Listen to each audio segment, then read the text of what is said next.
माता की, भारत माता की, वंदे वंदे वंदे।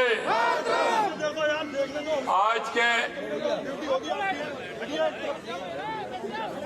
इस कार्यक्रम में सरदार 150 यूनिटी मार्च पदयात्रा के यमुना प्रभा पदयात्रा के शुभारंभ पर मंच पर विराजमान राजस्थान भारतीय जनता पार्टी के मुखिया, हमारे प्रदेश के अध्यक्ष सम्मानीय मदन राठौड़ जी, हमारी पार्टी के पूर्व प्रदेश अध्यक्ष भाई अशोक परनामी जी, हमारी जयपुर शहर की लोकप्रिय सांसद श्रीमती मंजू शर्मा जी, राष्ट्रीय प्रभारी यमुना प्रभा यात्रा श्री विनय त्यागी जी, हमारे पार्टी के वरिष्ठ नेता और मालवीय नगर से विधायक सम्मानीय कालीचरण जी सराफ साहब, हमारे प्रदेश के महामंत्री और विधायक भाई जितेंद्र गोटवाल जी, हमारे सिविल लाइन के विधायक भाई गोपाल शर्मा जी, हवा महल के विधायक बाल मुकुंदाचार्य जी, जयपुर शहर के जिला अध्यक्ष अमित गोयल जी, युवा मोर्चा के प्रदेश अध्यक्ष भाई अंकित चेची जी, चंद्रमोहन बटवाड़ा जी, यमुना प्रभा पदयात्रा संयोजक उत्तर प्रदेश वरुण गोयल जी, यमुना प्रभा पदयात्रा संयोजक हरियाणा जयदेव जी, और इस यात्रा में आए सभी मेरे युवा साथियों, भाई और बहनों, सबसे पहले तो मैं जयपुर आने पर और यहाँ से इस यात्रा के शुभारंभ के अवसर पर आप सभी को बहुत बहुत शुभकामनाएं देता हूँ, बहुत बहुत बधाई देता हूँ। मित्रों, आज आप देख रहे हैं एक ऐसे व्यक्तित्व को जिन्होंने, और यहाँ से इस यात्रा के शुभारंभ के अवसर पर आप सभी को बहुत बहुत शुभकामनाएं देता हूं, बहुत बहुत बधाई देता हूं।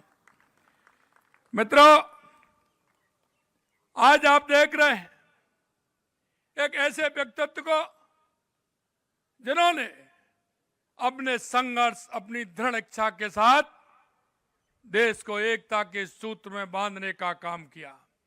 आज हम देश के यशस्वी प्रधानमंत्री नरेंद्र मोदी जी के नेतृत्व में ऐसे लौह पुरुष सरदार वल्लभ भाई पटेल की 150वीं जयंती मना रहे हैं।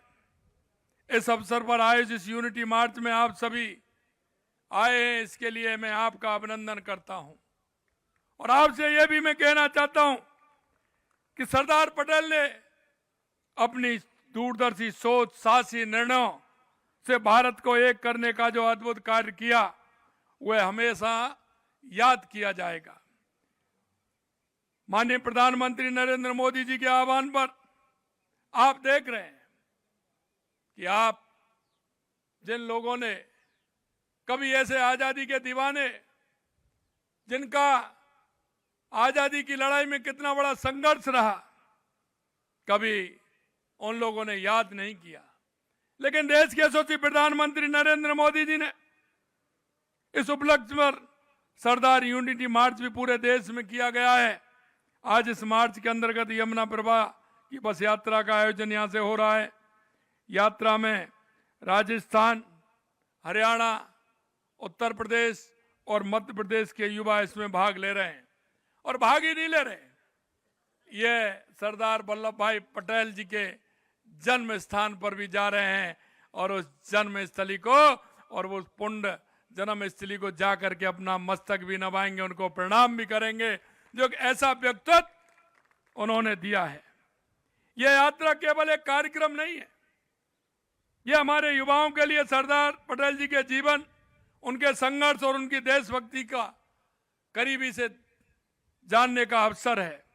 उस पावन धरती पर पहुंचकर उन्हें सरदार पटेल जी के आदर्शों, मूल्यों को समझने का प्रत्यक्ष अनुभव मिलेगा। यह यात्रा हमारी युवा पीढ़ी को राष्ट्रीय एकता, देशभक्ति और स्वदेशी भावना से भी जोड़ेगी। भाइयों बहनों, सरदार पटेल का स्वतंत्रता आंदोलन अमूल्य योगदान रहा। बारडोली का सत्याग्रह में उनकी भूमिका इतनी प्रभावी थी, क्योंकि उस समय जिस तरह से किसानों के साथ उन अंग्रेजों की सरकार के द्वारा जो उत्पीड़न हो रहा था, उनकी उन्होंने अगुवाई की थी। और वहां जब वो गए तो महिला ने उन्हें सरदार की उपाधि दी, और वो आज तक सरदार पटेल कहलाए। ये देश के हमारे लौह पुरुष सरदार वल्लभ भाई पटेल थे। भारत छोड़ो आंदोलन में बढ़ चढ़ के हिस्सा लिया, इसके लिए उन्हें जेल भी जाना पड़ा, लेकिन उन्होंने कभी अपने सिद्धांतों से समझौता नहीं किया। उन्होंने किसानों को अपने अधिकारों के लिए लड़ना सिखाया। अहिंसा के मार्ग पर चलकर भी उन्होंने अंग्रेजों को यह एहसास दिलाया कि भारत अब गुलामी की जंजीरें तोड़ने के लिए तैयार है, और आप वापस जाने के लिए, इस देश को छोड़ने के लिए आपको मजबूर कर देंगे। यह सरदार वल्लभ भाई पटेल का जो हौसला था, उस हौसले ने इस देश की दिशा बदलने का काम किया। 15 अगस्त 1947 को भारत को आजादी तो मिली, लेकिन हमें विभाजन का दर्द भी सहना पड़ा। लेकिन मैं कहना चाहता हूं मेरे भाइयों, उस समय देश सैकड़ों टुकड़ों में बटा हुआ था, 562 रियासतें। हर जो रियासत का राजा था वो अपने आप को स्वतंत्र मानता था।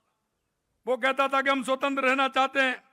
ज्यादा रियासतें भारत में शामिल होने के लिए कुछ तैयार सरदार वल्लभ भाई पटेल जी ने उनको किया, और कुछ रियासतें तो ऐसी थी जो पाकिस्तान में मिलना चाहती थी। अभी हमारे प्रदेश अध्यक्ष जी ने जिक्र किया, चाहे वह हैदराबाद हो, जूनागढ़ हो, उन्होंने सबको बड़े प्यार से, प्रेम से, दृढ़ता के साथ मनाया, और नहीं माने तो कूटनीति का भी परिचय दिया और अपने हौसले का भी परिचय दिया, और उनको बता दिया कि ये भारत में मिलकर के रहेंगे। और आपने देखा हैदराबाद के साथ जिस तरह से उन्होंने वहां की जनता का समर्थन, चाहे वो हैदराबाद हो या जूनागढ़ हो, वहां की जनता का समर्थन भारत के लिए था।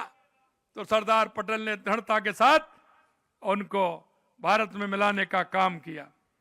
सरदार पटेल ने हैदराबाद में ऑपरेशन पोलो चलाकर हैदराबाद भारत में विलय किया, और इस तरह जूनागढ़ का नवाब चाहता था, लेकिन वहां की जनता चाहती थी।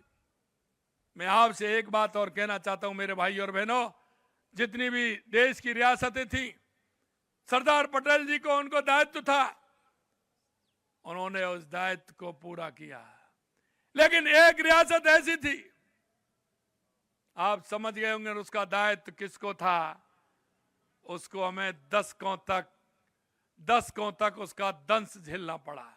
मैं धन्यवाद देना चाहता हूं देश के यशस्वी प्रधानमंत्री नरेंद्र मोदी जी को कि उन्होंने सरदार पटेल के सपने को पूरा किया। धारा 370 जम्मू फिर से हटा करके आज उसको देश का अभिन्न अंग बनाने का काम किया। मित्रों, यही दृढ़ता होती है, और उस दृढ़ता के साथ देश के यशस्वी प्रधानमंत्री नरेंद्र मोदी जी ने काम किया है।